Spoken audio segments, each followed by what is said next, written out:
us this morning. Let me acknowledge Mr.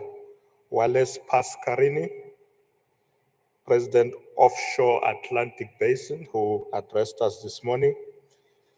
Acknowledge all captains of industry and leaders of oil and gas industry who are here with us this morning. All private sector colleagues present, ladies and gentlemen, a very good morning to all of you. I'm honored to have been invited to this important Africa Oil Week conference. It is indeed inspiring to see that the continent is endowed with leaders committed to the developmental agenda of the African continent, articulated in our Agenda 2063, which is the Africa we want. So, Honorable Minister Mantashe, I'm here to support you and support all other ministers working with you on this agenda. Let me, Program Director, from the onset tell you that we want an Africa that contributes to its growth and development, an Africa that is free, an Africa where the guns are silenced, an Africa that is engaging in peaceful transitions, an Africa that is alive with possibility for all its people. I'm encouraged to know that Africa Oil Week has existed for 29 years now. I'm equally pleased that it has strengthened partnerships between governments and business within the continent. Indeed, Africa wants to see growth in this sector and critically want to see the consolidation of existing businesses and the growth of new ones, particularly to be led also. The theme of this 2023 Africa Oil Week, maximizing Africa's natural resources in the global energy transition, especially the global South is confronted by the energy availability factor, which impacts the growth trajectory of many of our nations in the continent.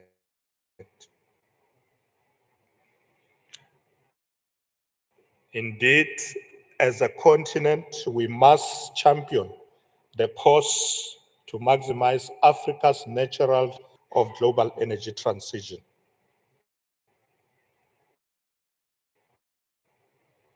The state has need for agency in how growing economies address the energy crisis, but also on the public sector and also on others. South Africa is currently confronted with the challenge of electricity shortage, which has negatively affected our economy, undermining some of the efforts to address unemployment, poverty, and also other critical challenges. As a result, we are exploring alternative energy sources to use and to ensure we have an adequate energy supply for our economy to operate optimally.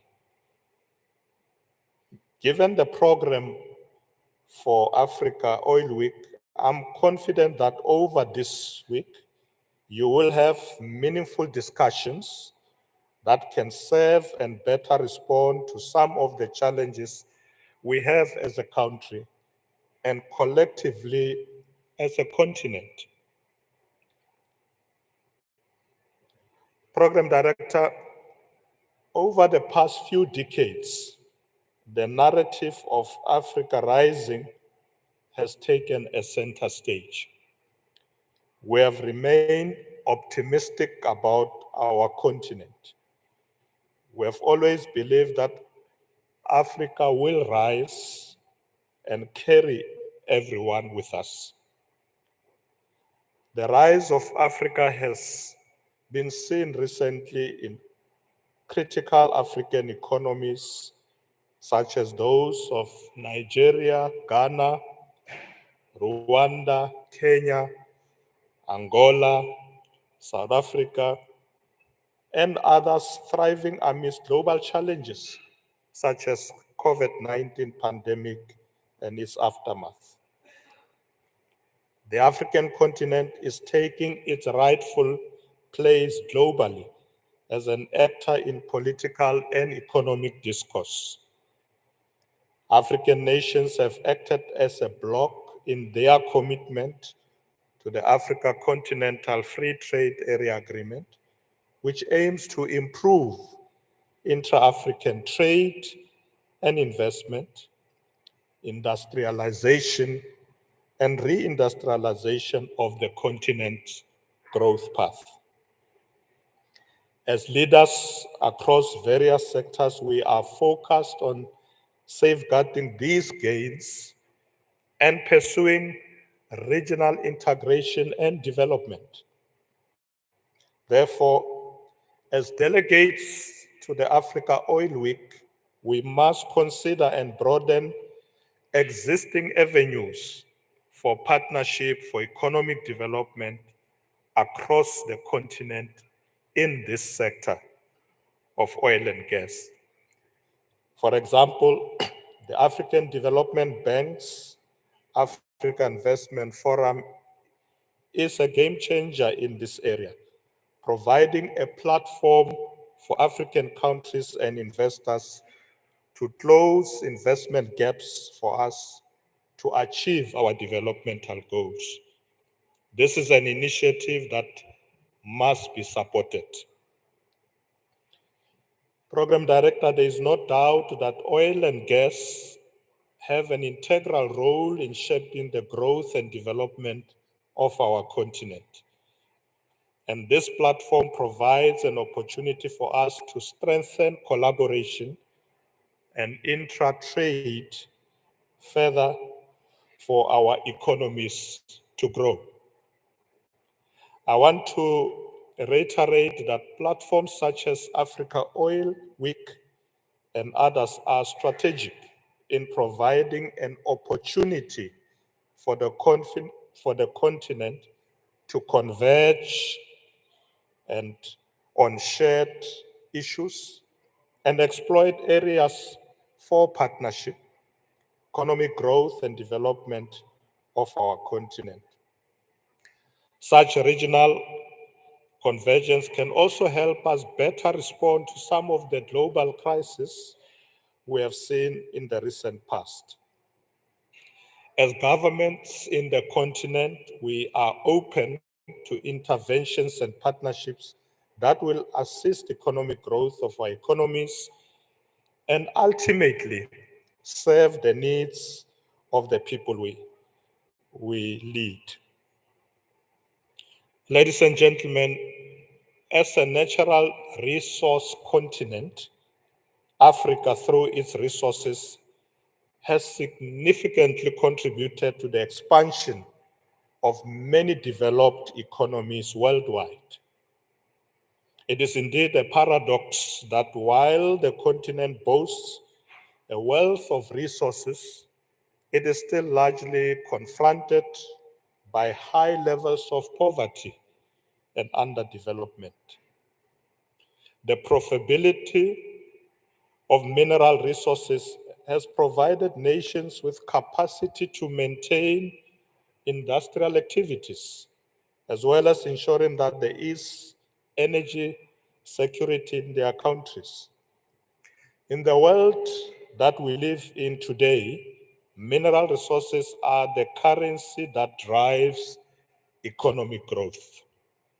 It is therefore essential that any conversation about the sector must be anchored in the perspectives of African nations for their own benefit. There must be synergy in terms of how the resources that Africa is rich in are also able to empower and address some of the stubborn poverty that we see within our nations. The mission of the 2023 Africa Oil Week is to advocate for Africa to expand its oil and gas sector with effective and sustainable carbon management techniques. So I want to emphasize, as Minister Gwede Mantashe said, to expand, not to shrink, but to expand this sector, to support fair transactions that have a good global impact, and to leave a legacy of socio-economic development throughout the continent. This mission is central to our regional development agenda and must be fulfilled. In our view, Program Director Africa Oil Week fits into the broader development goals as oil and gas are core to most of the Sustainable Development Goals 2030, such as the SDG 7 on ensuring access to affordable and clean energy, SDG 8 on creating good jobs and economic growth, SDG 9 prioritizing industry, but more importantly, innovation and infrastructure. In numerous ways, the development of our continent hinges on the success of transforming this sector. The African Union Energy Strategy provides for a sustainable framework for some of the discussions that we will have at this conference. Mindful of the limitations in developing and in development financing, especially in Africa, as businesses and strategic government leaders, it is worthwhile that some of the deliberations also explore the possibilities with various developing financing institutions, such as the African Development Bank that I mentioned earlier. Ladies and gentlemen, oil and gas are global commodities that have the power to inform the decline or growth of economies. The impact on the economy due to, for example, Russia and Ukraine conflict is a prime example of how intertwined our economies are. Still, it also reveals the levels of dependency on resource-rich and capacity-strong nations for the economic development of their countries. As a continent, we are responsible for safeguarding the interests of our people and using all the mechanisms available to better respond to global crises and crises of all proportions. In recognizing the global economy as we have it today, it is essential that we also think about the role that foreign direct investment plays in the development trajectory of growing economies. According to the 2023 United Nations Conference on Trade and Development,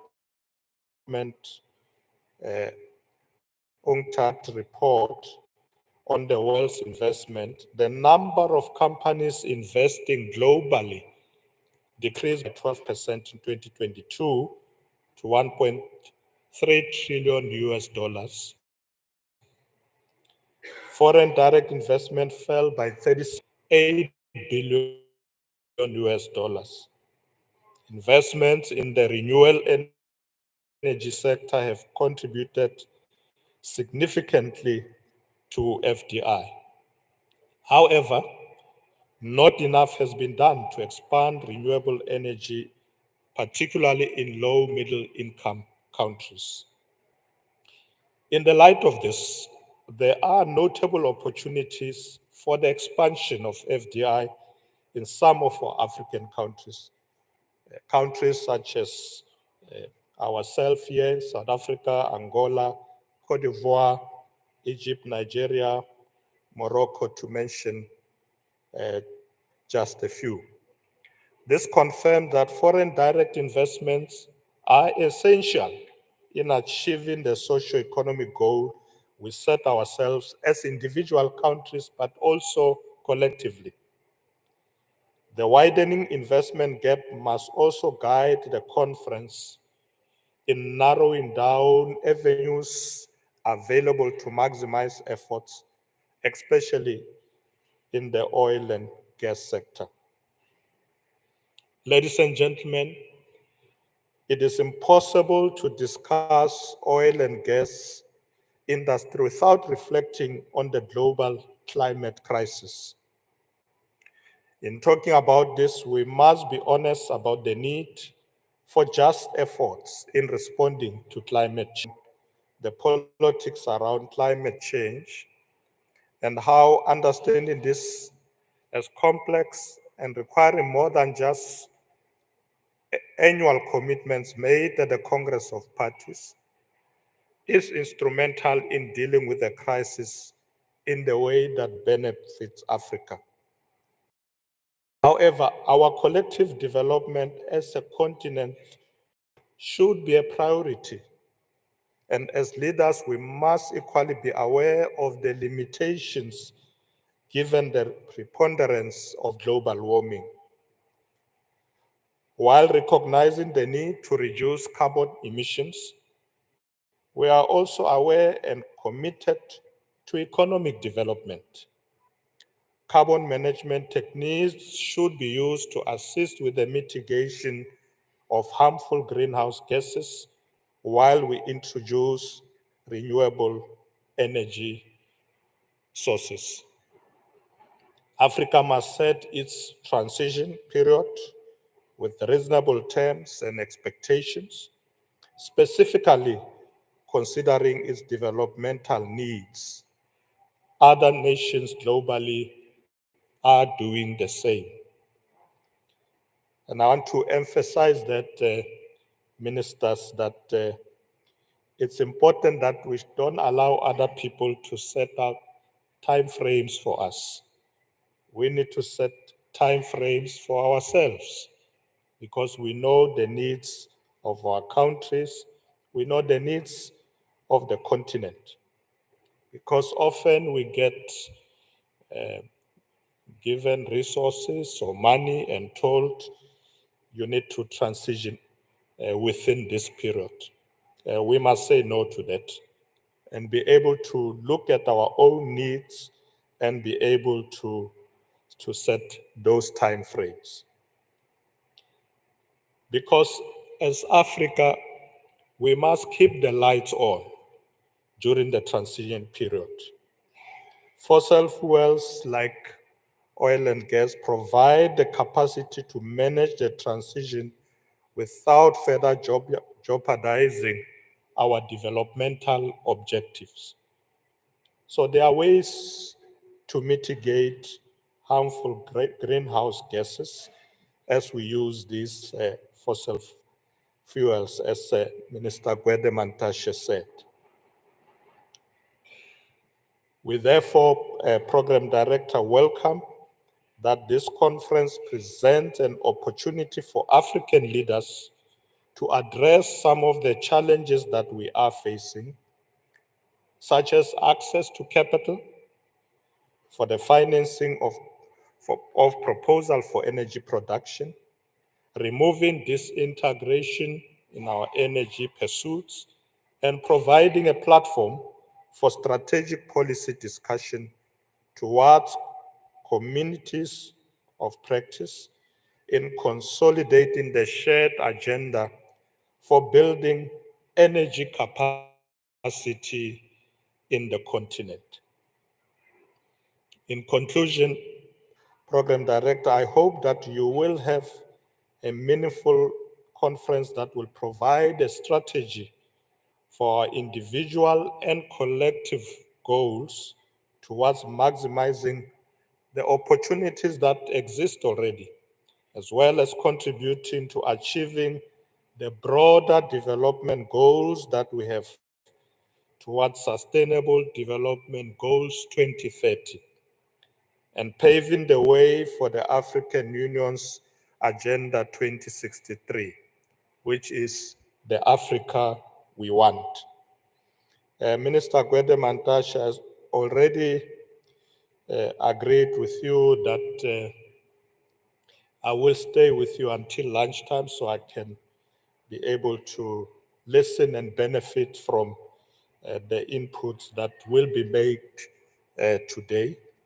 But I have no doubt that beyond this conference, we will be rich with strategies that will take Africa forward, particularly to use our own resources to assist us as we transit towards a greener energy through this period of transition. We can be able to keep the lights on, power our economies, and ensure that Africa can succeed. I want to thank you very much. Merci beaucoup. Asante sana.